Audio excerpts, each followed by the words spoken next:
Alright guys, so before I start the vlog, I just want to say that I went to 1 week in LA and I finally came back just last night. So actually right now I'm currently back in NorCal. But this is a few footages of the Race Tribute Me 2018 in Santa Ana. It was really cool. I really got to meet some good people out there. But here's a few clips, and after this I'm going to show you guys what the actual surprise of the car is about that I've been holding for a while.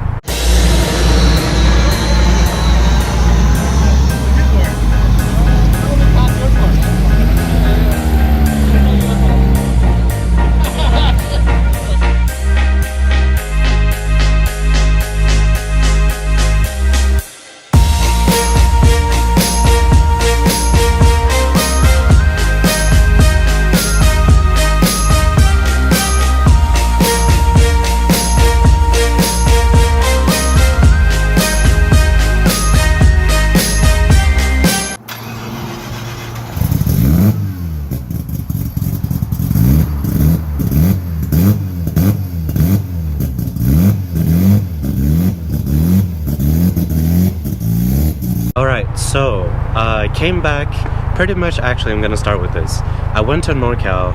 Obviously I told you guys I went to the meet. After that I actually spent a week at my friend James's house, and we were actually just working on the car.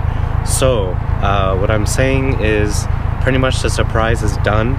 It's installed on the car, and it's really exciting, and I've been holding it for a while.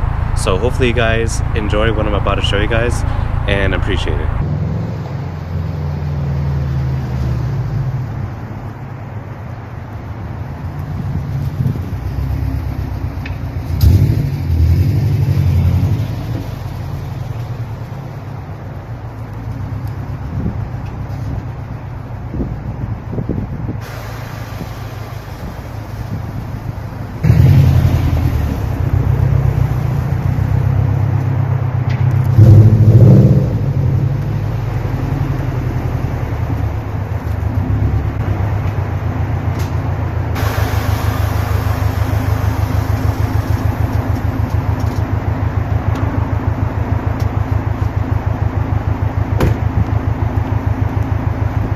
Alright guys, so that's the surprise. I'm finally bagged with my friend James in LA. I honestly would not know how to do this whole installation.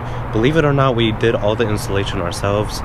That's why it took a week for me to be there. But guys, it's finally done. Let me just quickly give you guys a rundown of what exactly we did. I mean, I'm sure a lot of you guys who are back know what I'm talking about in terms of setup, installation wise, but let me just show you guys what I'm talking about. Alright, so on this side, pretty much on the rears actually, we had to cut a lot of frame down, which sounds bad, but it's only on the surface to where if I take this wheel out, I don't know if you guys can see, but the bags right there on the side of the frame of the car, we had it kind of shaved down a bit. That way when it airs down or when it airs up, that side of the wall needs to be clear so it doesn't touch the bag at all when it either airs up or airs down. So that part I had to kind of shave down a bit with a cutoff wheel, and then sealed it after that with paint and primer. On this side of the tire is actually pretty much done.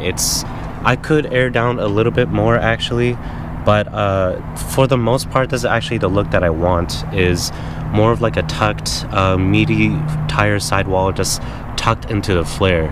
So it looks really nice. I think it's perfect, honestly. Now for the front, I'll show you guys what I could do to improve.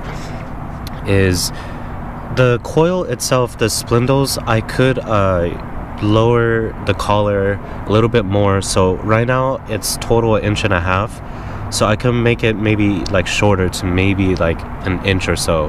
That way this tire can be fully tucked into the flare, if that makes sense to you. So that's pretty much the set lowered aired out height that would be if I make the bottom collar of the coil a little bit higher, so the height of this would be lower with the spindle and the collar, and that way when it's fully aired out this tire could tuck in more.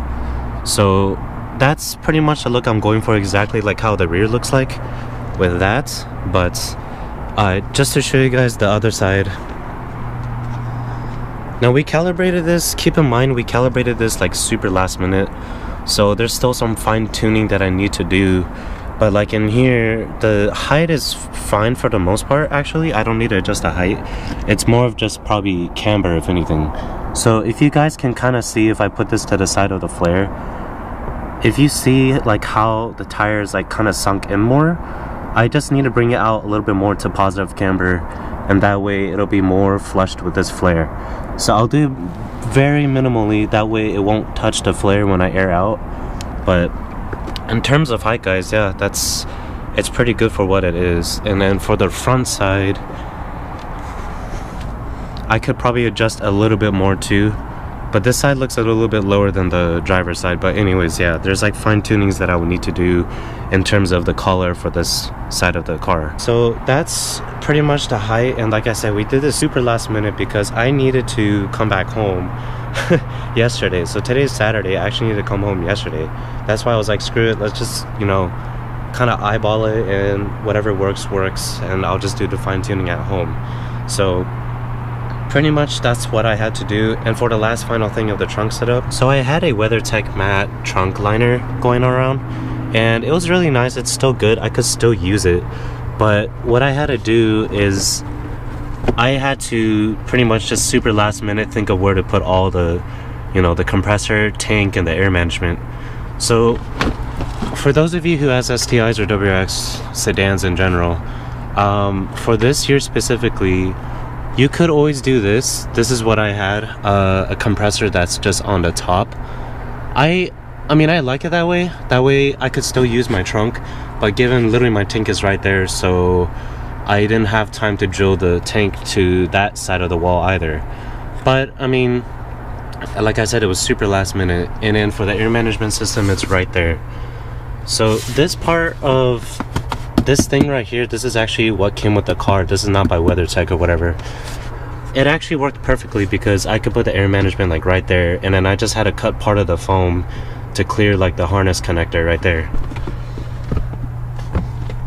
So this part is what I'm talking about. But all the wires were tucked on the driver's side of all the panels and whatnot. Now the bad thing is, eventually in time I need to change this, but I do not have a air filter. And the thing is, because the original air filter broke, and what I need to do is just pretty much get like a replacement. For those of you who aren't familiar with bags, what the air filter is pretty much helps reduce water in the tank. And about, depending on where you live, if there's like moisture in the air and whatnot, you want to do it every couple months. So pretty much when you air out all the way, either when you're on jack stands or something, just air out all the way, and then with the filter you pretty much just press the needle, kind of like how with tires that has that little valve stem. Just press it all the way, that way your tank fully airs out, and then from there you could just release all the moisture from the tank. For the brackets, this is the last thing I want to mention. For the brackets of the car, or brackets of the coil, my friend had Megan Racing, and if you guys are familiar with I forgot what it was, I think it was like Street Series or whatever, but anyways, the brackets from Megan's to Raceland's is very similar but a little bit different in terms of thread pitch and size of the collar of the coil. So what I had to do is grab his original, this is kind of hard to like imagine just me explaining, but I'm gonna try my best. Anyways, it's pretty much the bags that have one top bracket and one bottom bracket, and that's what pretty much holds like the pressure of the bags together. And then inside there's a little cylindrical tube inside.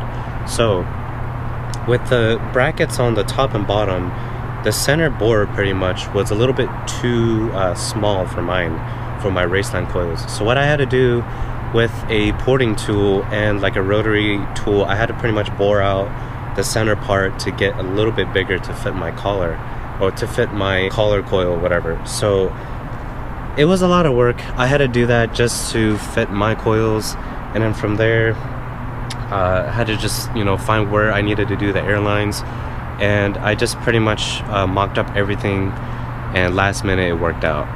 So when the car pretty much turns on, this thing, one of the relays is wired to the cigarette lighter. So whenever this car is on or the battery's on, this thing will turn on automatically. I know some people have a switch to where they can manually have this thing turn on and off, but I figured it's much easier just to have it on when the car is on, pretty much.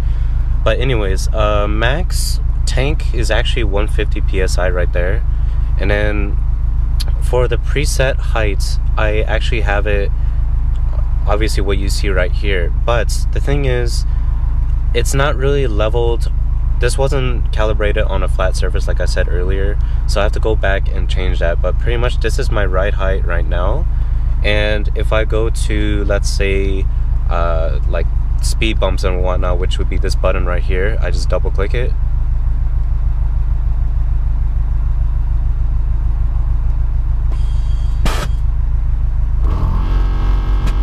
That would be my speed bump height. So pretty much any driveway or speed bumps that I need to go over, this will be the setting that I have. And then you guys know that this one is all the way up, and then this one's all the way down, fully aired up, fully aired down. And then this bottom one, my friend said it's like a car show height. So when you're going at car meets or car events, you pretty much want to have this one here. And if I do this, this honestly is actually the same as this for me, meaning it's both aired out for me, only because how my collars are for my coils on the front. And like I said, I have to adjust that later, but both of these is pretty much aired out fully for me. And then you guys know that all of these are manually to adjust the height of each bag. But yeah guys, that's pretty much what I have it right now. I need to mount this properly somewhere on the car, but I only have it in the center console for now just because it was a last minute thing. So that, and then I actually got a 3P app right here. So it just needs to connect and boom, it's already showing you guys like what is from the air management, pretty much what's on my controller. So just to show you guys that this actually works, you know, I could do anything. I guess I could do all the way up. And there you go. So both the phone and the controller work. So I could do this, I guess, if I'm doing like video shoots, like if I'm going towards a car, I could just use this. But yeah, so I will show you guys more in detail when I actually have the car on jack stands of what I actually did with the airlines and, you know, where I mounted it. So maybe some of you guys can have an idea of where I did mine just for this chassis or whatever. But yeah guys, that is the big surprise, finally on bags. And I wasn't joking when I said I was gonna go on bags, but I finally did it. Thanks to my homie James for helping me out on this build. Like I said, it was from his FD, Mazda RX-7 FD, to my car. So the little surgery transfer went great. Just a lot of work, but it went great. But that's pretty much it guys.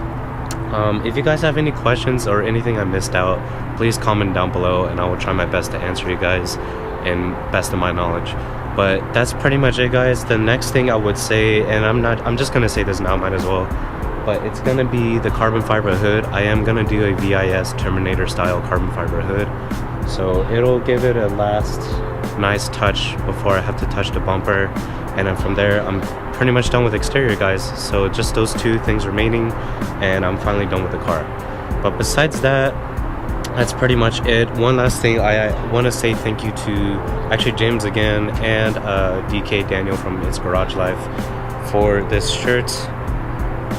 I finally got one of his merch and it turns out really great. So I traded one of my KooZairy hats for this shirt, but it worked out perfectly. Anyways, I'll catch you guys later and I'll keep you guys updated as always. See ya.